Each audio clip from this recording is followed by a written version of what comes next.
प्यारे दोस्तों एवं सज्जन मित्रों, हम आपको बताने जा रहे हैं आज की आईपीसीज क्या होती है, इसके संदर्भ में क्या क्या धाराएं आती है, किस किस कृत्य पर कौन कौन सी सजाएं मिलती है और क्यों मिलती है, जमानत कैसे मिलती है, कैसे आप किसी अपराध से बरी हो सकते हो। उसी के ज़रिए हम आपको बताने जा रहे हैं कि आईपीसी सेक्शन 1 से लेकर के 511 तक वन बाय वन हम बताएंगे आपको, one step by step, 1 to 1, एक के बाद एक आईपीसी 1, 2, 3 ऐसे करके 511 जो इम्पोर्टेंट आईपीसी है उसके बारे में हम आपको जानकारी देंगे। उसी जानकारी के संदर्भ में हम आपको बताने जा रहे हैं। तो वो आईपीसी की सभी धाराएँ हर एक आदमी को सिर्फ जानकारी के लिए ध्यान में रखना चाहिए कि अपन ने कौन सी गलती की है और कौन सी सज़ा अपने को दी जा रही है। तो उसी के संदर्भ में हम आपको बताएंगे कि आईपीसी 1, आईपीसी 2 ऐसे ही कंटिन्यूस 511 तक इम्पोर्टेंट धाराएं हैं जो भारत सरकार के द्वारा किसी भी इंसान की गलती के बाद में उसको आरोपित किया जाने के लिए भारतीय दंड संहिता की जो धाराएं हैं उसी के संदर्भ में इनको पुलिस के द्वारा लगाई जाती है और उसी के तहत लगाने के बाद जांच की जाती है। अगर आरोप साबित होता तो उसको सज़ा मिलती है। तो आईपीसी और सीआरपीसी दोनों अलग अलग हैं। आईपीसी पुलिस तक का काम है और सीआरपीसी फिर बाद में जांच के दौरान जज न्यायपालिका के पास चला जाता है।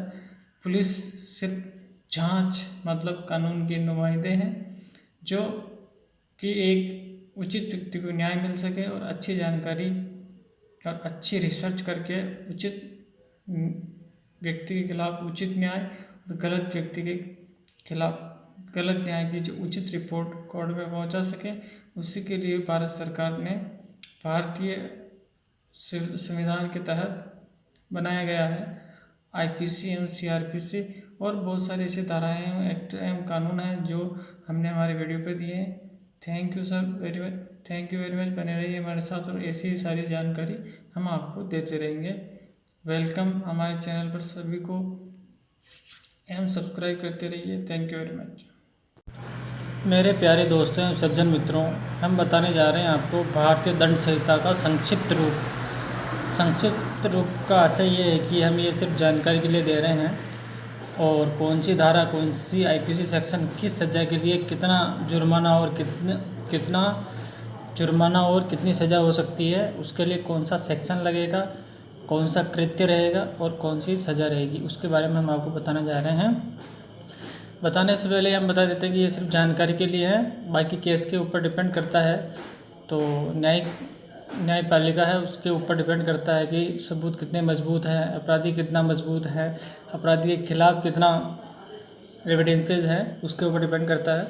लेकिन हम शॉर्ट में हम जानकारी के लिए बता देते हैं, नॉर्मल पब्लिक लेवल की जानकारी के लिए हर एक आम नागरिक को इसकी जानकारी रखना ज़रूरी है। तो हम बता देते हैं, चलते हैं। सबसे पहले खास धाराएं बताएंगे और बाकी 1 से लेकर के 511 तक की धाराएं हैं वो आप अलग से हमारी वीडियो में देख सकते हो, सीख सकते हो, जानकारी में रख सकते हो।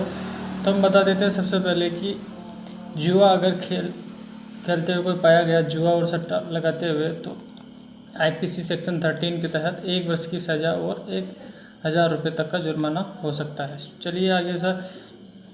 समान आशय, किसी भी आशय के बदनीयती से कोई आशय बनाया गया है उससे आईपीसी सेक्शन 34 के तहत आरोपित बनाया जाएगा।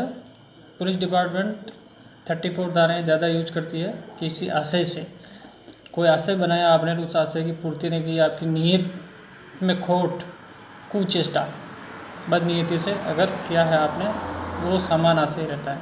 किस आशय से कार्य किया जा रहा है, नियति क्या है उसकी, पॉजिटिव या नेगेटिव, बाकी फैसले पर डिपेंड करता है या जांच पर। फिर चलते हैं आईपीसी सेक्शन 99 से लेकर के 106, व्यक्तिगत प्रतिरक्षा के लिए बल प्रयोग का अधिकार, मतलब आत्म सुरक्षा के लिए अपनी सुरक्षा आदमी खुद कर सकता है, ये भारत में अधिकार है। फिर चलते हैं आगे आईपीसी सेक्शन 110, दुष्प्रेरण का दंड, यदि दुष्प्रेरित व्यक्ति दुष्प्रेरक के आशय से बिन आशय से, इसमें सज़ा हो सकती है आपको 3 इयर्स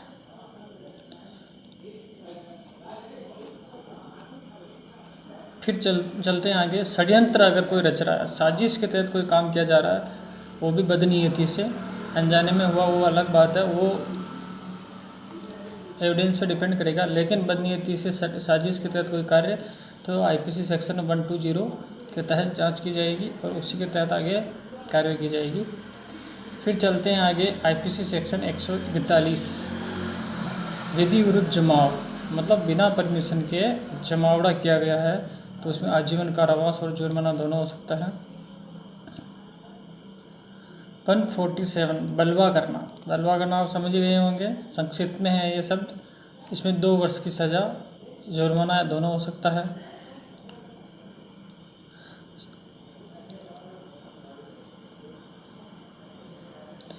आईपीसी सेक्शन 156(3) स्वामी या आदिवासी जिसके फायदे के लिए उपद्रव किया गया हो, अभिकर्ता का उपद्रव के निवारण के लिए कानूनी साधनों का उपयोग न करना, इसके लिए आर्थिक दंड, जुर्माना। 156 में बता देते हैं आपको, स्वामी या आदिवासी जिसके फायदे के लिए उपद्रव किया गया हो कि अभिकर्ता का उपद्रव के निवारण के लिए कानूनी साधनों का उपयोग न करना, आर्थिक दंड। फिर चलते हैं आगे। आप रिश्वत देना या लेना, अगर आप रिश्वत दे रहे हो ले रहे हो, दोनों ही काम कर रहे हो तो 3 वर्ष की सज़ा एवं जुर्माना या दोनों ही हो सकता है। फिर चलते हैं आगे 171 171 चुनाव में घूस लेना या देना, 1 वर्ष की सज़ा, 500 रुपये का जुर्माना, आईपीसी सेक्शन 171 के तहत चुनाव में घूस लेना या देना। फिर चलते हैं आगे 177 सरकारी कर्मचारी पुलिस को गलत सूचना देना, सरकारी कर्मचारी को या पुलिस को गलत सूचना अगर दी गई है तो 6 माह की सज़ा और 1000 रुपये का जुर्माना। फिर चलते हैं 186 के तहत सरकारी काम में बाधा पहुंचाना, 3 माह की सज़ा, 500 रुपये का जुर्माना अगर सरकारी काम में बाधा पहुंचाई गई तो। आईपीसी 191 झूठे सबूत देना, 7 साल की सज़ा और जुर्माने का प्रावधान है इसमें, झूठे सबूत अगर लाए गए तो। 193 न्यायालय प्रकरणों में झूठी गवाही देना, अगर न्यायिक प्रक्रिया में झूठी गवाही दी गई तो 3 से 7 वर्ष की सज़ा और जुर्माना। आईपीसी सेक्शन 201 सबूत मिटाया गया है अगर, तो उसके संदर्भ में आईपीसी सेक्शन 201। लोक सेवक होते हुए भी झूठे सबूत देना, सरकारी लेवल पर होते हुए, सरकारी पोस्ट पर होते हुए अगर झूठे सबूत दिए जा रहे हैं किसी व्यक्ति सरकारी कर्मचारी द्वारा, आईपीसी सेक्शन 217 के तहत 2 साल की तक की सज़ा, जुर्माने का प्रावधान। लुटेरे डाकुओं को आश्रय देने के लिए दंड, लुटेरे डाकुओं को अगर आपने शरण दी तो आईपीसी सेक्शन 216 के तहत 3 साल की सज़ा। विधिपूर्वक अभिरक्षा से छुड़ाना 224 और 25, 2 वर्ष की सज़ा जुर्माना दोनों। 231 और 32 जाली सिक्के बनाना, 7 वर्ष की सज़ा और जुर्माना। सरकारी स्टाम्प का कूटकरण, आईपीसी सेक्शन 255 10 वर्ष की सज़ा, आजीवन कारावास। 264 गलत तौल के बाटों का प्रयोग करना, 1 वर्ष की सज़ा और जुर्माना हो सकता है। अगर आपने माप जोक गलत दिया है उपभोक्ताओं को तो 1 वर्ष की सज़ा और जुर्माना हो सकता है।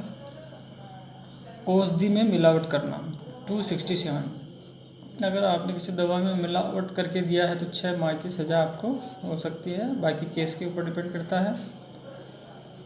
फिर चलते हैं आगे सर, खाने पीने की चीज़ों में मिलावट करना, खाने पीने की चीज़ों में मिलावट हो रही है तो 6 महीने की सज़ा और 1000 रुपये का जुर्माना, आईपीसी सेक्शन 272। मिलावट की हुई औषधियाँ बेचना 274 और 75 के तहत आपको आरोपित किया जाएगा। सड़क पर उतावलेपन अपेक्षा से वाहन चलाना 279 के तहत, अगर आप सड़क पर उतावलेपन और स्पीड से ज़्यादा अगर वाहन चला रहे हो बेतुकेपन से तो 6 माह की सज़ा या 1000 रुपये का जुर्माना। 292 अश्लील पुस्तकें बेचना, अगर आपने अश्लील पुस्तकें बेची तो 292 के तहत 2 वर्ष की सज़ा और 2000 रुपये का जुर्माना। किसी धार्मिक स्थान का अपमान करना 294 के तहत, तो वो है आईपीसी सेक्शन 294 के तहत 2 वर्ष की सज़ा। 297 कब्रिस्तान आदि में अत्याचार करना, 1 साल की सज़ा और जुर्माना। 298 किसी दूसरे इंसान की धार्मिक भावनाओं को ठेस पहुंचाना, 1 साल की सज़ा या जुर्माना दोनों। IPC सेक्शन 306 आत्महत्या के लिए दुष्प्रेरण, 10 वर्ष की सज़ा या जुर्माना। अब आते हैं गैर इरादतन हत्या की कोशिश, IPC सेक्शन 308 7 वर्ष की सज़ा और जुर्माना। आत्महत्या करने की चेष्टा करना, अगर आत्महत्या करने की कोई कोशिश करता है, कुचेष्टा करता है तो IPC सेक्शन 309 के तहत 1 वर्ष की सज़ा, जुर्माना या फिर दोनों। IPC सेक्शन 310 ठगी करना किसी के साथ में, आजीवन कारावास और जुर्माना। फिर चलते हैं गर्भपात अगर इलीगल तरीके से कराया गया तो IPC सेक्शन 312। और फिर चलते हैं IPC सेक्शन 323 जानबूझकर चोट पहुंचाना, किसी को जानबूझकर चोट पहुंचाई गई है तो IPC सेक्शन 323, और किसी को चोट पहुंचाना 326, और किसी पर हमला करना, जानलेवा हमला करना IPC सेक्शन 351, किसी स्त्री का लज्जा भंग करना IPC सेक्शन 354, 2 वर्ष का कारावास और जुर्माना या दोनों। किडनैपिंग का चार्जेज है तो किसी के ऊपर IPC सेक्शन 362 के तहत। और किसी स्त्री को ले भागना IPC सेक्शन 363, 7 वर्ष का कारावास और जुर्माना। नाबालिग लड़की को ले भागना, नाबालिग लड़की को लेकर भागता तो IPC सेक्शन 366 के तहत आरोपित किया जाएगा। बलात्कार करना, किसी भी महिला के साथ बलात्कार करना IPC सेक्शन 376, 10 वर्ष कारावास, आजीवन कारावास। अप्राकृतिक कृत्य अपराध 377, 5 वर्ष की सजा और जुर्माना। चोरी संपत्ति करना 379, 3 वर्ष का कारावास और जुर्माना दोनों। लूटपाट करना 392, 10 वर्ष की सजा, किसी के साथ लूट करना। और डकैती करना 395, 10 वर्ष या आजीवन कारावास। 396 डकैती के दौरान हत्या कर देना, लूटपाट के दौरान किसी की हत्या कर देना IPC सेक्शन 396। फिर चलते हैं विश्वास का आपराधिक हनन। विश्वास क्या है, उसका आपराधिक हनन क्या है तो 3 वर्ष कारावास या जुर्माना दोनों। फिर चलते हैं IPC सेक्शन 415 छल कपट करना। 417 के तहत आ जाते हैं हम छल और दगा करना, 1 वर्ष की सज़ा जुर्माना दोनों। 420 में आ जाए छल बेईमानी से संपत्ति को अर्जित करना, 7 वर्ष की सज़ा और जुर्माना। 445 गृह भेदन करके अत्याचार। और फिर 406 रात में नकबजनी करना, 446 रात में नकबजनी करना। 426 किसी से शरारत करना IPC सेक्शन 46, किसी से शरारत करना। 3 माह की सजा जुर्माना। 463 कूट रचना और जालसाजी, कूट रचना और जालसाजी। 477 झूठा हिसाब करना, 477 का झूठा हिसाब किताब करना। 489 जाली नोट बनाना और चलाना, 10 वर्ष की सजा, आजीवन कारावास। 493 धोखे से शादी करना, 10 वर्षों की सजा और जुर्माना। 494 पति पत्नी की जीवित रहते हुए दूसरी शादी करना, 7 वर्ष की सजा और जुर्माना। 495 पति पत्नी की जीवित रहते हुए दूसरी शादी करना और दोनों रिश्ते चलाना, 10 साल की सजा और जुर्माना। बगैर रजामंदी के शादी करना या ज़बरदस्ती विवाह करना, 7 साल की सजा और जुर्माना। फिर चलते हैं जार कर्म करना, व्यभिचार, 5 वर्ष की सजा और जुर्माना। इसको भारत सुप्रीम कोर्ट द्वारा निरस्त कर दिया गया है। अब निरस्त क्यों किया गया है इसके बारे में तो कोर्ट ही जाने, माननीय कोर्ट ही जाने।